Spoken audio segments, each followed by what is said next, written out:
Хохрог улсад дуу хадан хөх толбот мэнгтэй төрсөн. Бүүн туны аянд төрнөд буурал өвгдийн сургаалтай өссөн. Бэ хөх толбот Монгол бид хөх Монголын үр сад билээ.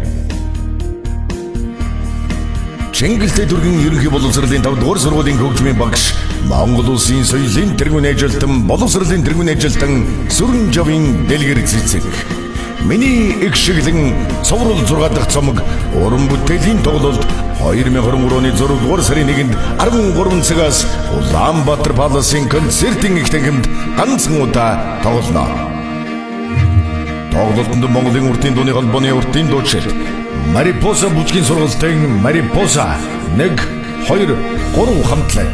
Чингэлтэй дүргийн 61 дугаар сургуулийн Дорны хүрээ 3 хамтлаг. Урилгаар дэлгэр цэцэг багшийн уюугийн хамтлаг үндэсний дуу хоорын баялаг урын сангаас өвлөн сурлаж түвэн дэлгэрүүлсэн Монгол эгшиглэн хамтлаг, Яруу эгшиглэн хамтлаг, эгшиглэн 3 хамтлаг, эгшиглэн хамтлагууд оролцсноо. Миний эгшиглэн уран бүтээлийн тоглолт.